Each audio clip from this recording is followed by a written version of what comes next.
Thank you.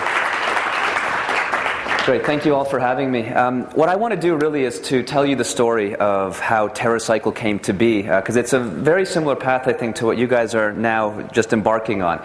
And in that story, sort of go through all the different ups and downs we had, where we got to where we are, and then ideally spend as much time as you'd like answering any questions you may have, anything from how do you raise money, or how do you sell to retailers, or all this different stuff. But I think the best way to put it into context is to really tell you the story of how TerraCycle came to be. Just to give you a sense of where we are today. Today we're in our 8th year of business.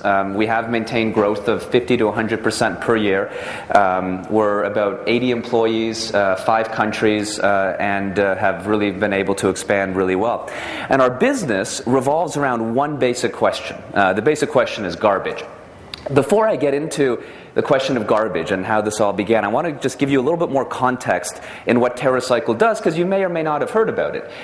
So this video will give you a little example through the lens of the media on what TerraCycle is all about. It's a big win. It's good for the planet, good for the economy. We begin tonight with proof that the American dream is still alive. I mean, next guest has one of the wildest business ideas I've ever heard of. TerraCycle produces the world's first product where every component is garbage. A Trenton company is selling waste, and it turns out lots of people are willing to pay for it. We looked at what people were throwing out and built a product where every part of it was what people were throwing out. What we do here is even a little cooler than recycling. We're taking garbage and we're turning it into a useful product. This is the only product in the world that is made entirely of waste. We're trying to prove at TerraCycle that we can make products in the most eco-friendly way possible. TerraCycle takes ordinary garbage like juice pouches, cookie wrappers, and plastic bags and turns them into new products. Everything from plastic bottles, cookie wrappers, even wine corks. A Philadelphia teacher is giving a lesson to kids on the importance of recycling.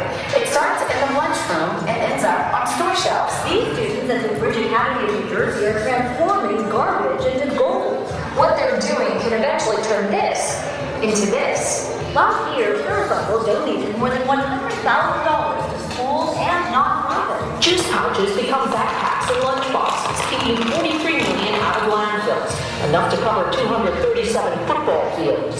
Szaky is turning garbage into gold. From the Please-On juice pouch to making messenger bags and pencil cases. This eco-friendly product appeals to Home Depot, Target, and Walmart. Walmart, Home Depot, QVC, Whole Foods, Wild Oats. Walmart, Depot, Target, everywhere. We will not disappoint. It looks like we have a tight order from Walmart for a lot of kinds. So we can take thousands of small energy bar wrappers or thousands of cookie wrappers and fuse them into large sheets of material. And yet, here's the key, and yet, price-wise, it's cheaper. Today we recognize this is a great opportunity that even though they're not recyclable, to make all post-use from them. Kraft sends TerraCycle its waste and sponsors collection efforts across the country. Save the earth. They get additional branding. You get a new product for kids. Everybody wins. Exactly. It's just smart. TerraCycle has gotten kids involved in cleaning up the environment too. For every wrapper and juice pouch students pitch in, the company donates 2 cents to schools and charities.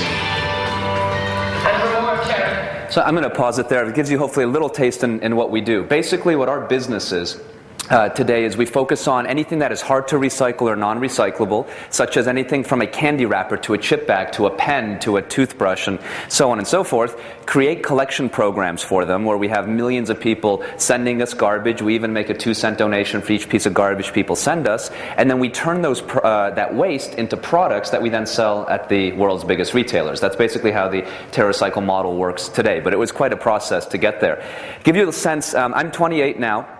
The business started when I was 20, and before that I was always interested in starting businesses. I'm originally from Europe, and then went to elementary school and high school in Canada. And there, when I was 14, started a web design company, just sort of when the web was starting. And it was really a small thing. It was my friend and I, basically, and we were doing websites for our basically parents of the friends of ours. And we got it to $10,000 or $20,000 a year in turnover, which was pretty exciting for being 14, but wasn't really all that big. And then what happened is I always had the bug for starting a business. And the reason I'm really excited about being a leader of a business, whether it's a successful one or one that's just beginning, is that you get to really control your destiny. You get